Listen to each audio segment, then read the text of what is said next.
नमस्कार दर्शकों, कैसे हैं आप सब। आप देख रहे हैं ऐसे न्यूज हिमाचल प्रदेश का टॉप 20 न्यूज बुलेटिन, जहां खबर होगी फास्ट, शॉर्ट और स्ट्रेट टू द पॉइंट। तो चलिए बिना कीमती समय गवाए देखते हैं आज की 20 बड़ी सुर्खियां। हिमाचल प्रदेश के कई भागों में रुक रुक कर बारिश का दौर लगातार है जारी। मानसून में अब तक 380 लोगों की मौत, 7,403 कच्चे पक्के मकान क्षतिग्रस्त। मौसम विभाग की ओर से 13 सितंबर के लिए किन्नौर और लाहौल स्पीति को छोड़कर सभी जिलों के लिए येलो अलर्ट। हिमाचल प्रदेश के पंडोह से मनाली तक भारी नुकसान, 6 जगह 4 लेन का नामो निशान नहीं। पहाड़ों की अवैज्ञानिक तरीके से की गई 90 डिग्री से खुदाई, उजड़ गए सैकड़ों परिवार। प्रशासन ने साल 2023 में आई बाढ़ से भी नहीं लिया सबक।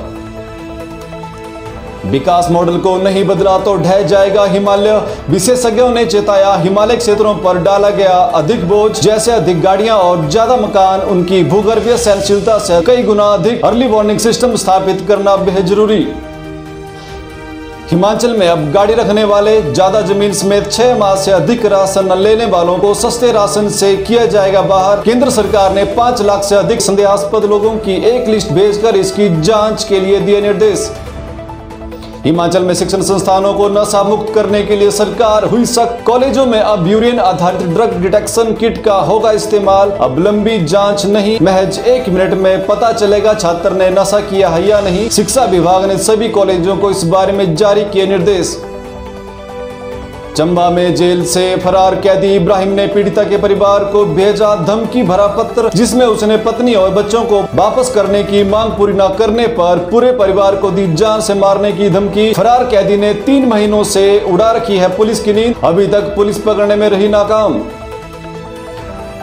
शिमला में बैंक ऑफ बड़ौदा की कसुम्पटी शाखा में पेश आया धोखाधड़ी का मामला। 3.70 करोड़ की धोखाधड़ी के आरोप में वरिष्ठ बैंक प्रबंधक पर एफआईआर। एपीएमसी खाते से उड़ाई रकम मामले में वरिष्ठ बैंक प्रबंधक के खिलाफ छोटा शिमला थाना में एफआईआर हुई दर्ज। हिमाचल प्रदेश के किन्नौर में हवा में लटका रहा ट्रक, सांगला बस स्टैंड में सड़क धंसने से पेश आया हादसा, 3 घंटे बाद क्रेन से निकाला। खराब मौसम के कारण हिमाचल प्रदेश लोक सेवा आयोग ने सहायक जिला अटॉर्नी की परीक्षा की स्थगित। 3 सितंबर को होना था एग्जाम, अब परीक्षा संभावित रूप से 28 सितंबर 2025 को की जाएगी आयोजित। हिमाचल प्रदेश के हमीरपुर जिले में शादी के नाम पर धोखाधड़ी का एक गंभीर मामला आया सामने। सनाही पंचायत के निवासी राकेश कुमार की 2 बार हुई शादी, दोनों बार हुआ धोखा। शादी करवाने वाले बिचौलिए के द्वारा करीब 8 लाख रुपए की गई ठगी। दिल्ली और बॉम्बे हाई कोर्ट को मिली बम से उड़ाने की धमकी। दोनों परिसरों में पुलिस और अन्य एजेंसियों के तलाश अभियान में कुछ भी हाथ नहीं लगा। बम की धमकियां निकली महज अफवाह। सीजेआई बीआर गवई ने दिल्ली बॉम्बे हाई कोर्ट बम की धमकी मामले पर मांगी रिपोर्ट। पंजाब में बाढ़ ने ढाया सितम, पानी उतरा उभरे जख्म, हजारों घरों में घुसा मलबा, फसलों के अवशेष तक नहीं बचे। पीड़ित लोग बोले तत्काल मिले सहायता राशि। इसके अतिरिक्त गांव में मनुष्यों और पशुओं के लिए तत्काल मेडिकल कैंप लगाए जाने की भी सख्त आवश्यकता।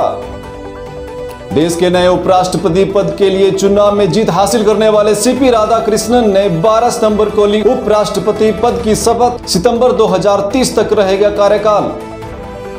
काठमांडू स्थित पशुपतिनाथ मंदिर से लौट रही भारतीय पर्यटक बस पर हमला, तोड़फोड़ और लूटपाट की गई। हमले में कई पर्यटक घायल। आंध्र प्रदेश के श्रद्धालु यूपी नंबर से पंजीकृत बस में थे सवार। भारत की सीमा पर सशस्त्र सीमा बल एसएसबी ने अंजिला खातून नामक एक महिला सहित 63 कैदियों को पकड़ा। भारत नेपाल सीमा पर विभिन्न चौकियों के माध्यम से भारत में प्रवेश करने का प्रयास कर रहे थे भागे कैदी। बिहार के पटना में आरजेडी नेता राजकुमार राय उर्फ आला राय की गोली मारकर हत्या। बदमाशों ने गोलियों से भुना। सीसीटीवी में कैद हुई घटना। पुलिस अधिकारी मामले की जांच में जुटे। पीएम मोदी 13 सितंबर से 15 सितंबर तक मिजोरम मणिपुर समेत 5 राज्यों का करेंगे दौरा। 13 सितंबर 2025 को मणिपुर का भी करेंगे दौरा। 8500 करोड़ रुपए की 31 विकास परियोजनाओं का करेंगे उद्घाटन और शिलान्यास। नेपाल में हिंसा में मृतकों का आंकड़ा 51 हुआ। मृतकों में पुलिसकर्मी भी शामिल। राष्ट्रपति भवन में बैठक जारी। सुशीला कार्की समेत अन्य नेता भी मौजूद। सुशीला कार्की को अंतरिम पीएम बनाने की बातचीत अंतिम चरण में।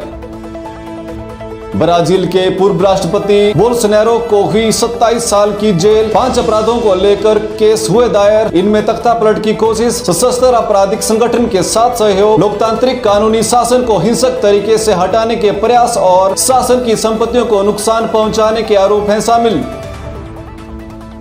अल्बानिया ने तकनीकी के क्षेत्र में वो कर दिखाया जो अभी तक अमेरिका और चीन जैसे विकसित देश नहीं कर पाए। अल्बानिया में एआई मंत्री करेगी भ्रष्टाचार का सफाया, सरकारी टेंडर से लेकर फंडिंग तक रखेगी नजर। शुक्रवार को अल्बानिया के प्रधानमंत्री एडी रामा ने अपने कैबिनेट में एक एआई मंत्री को शामिल करने की घोषणा। इस वर्चुअल मंत्री का नाम है डिएला, जिसका अर्थ अल्बानियन भाषा में सूरज होता है। दर्शकों, क्या भारत में भी अल्बानिया की तरह एआई मंत्री होना चाहिए? अपनी प्रतिक्रिया कमेंट के माध्यम से जरूर दें।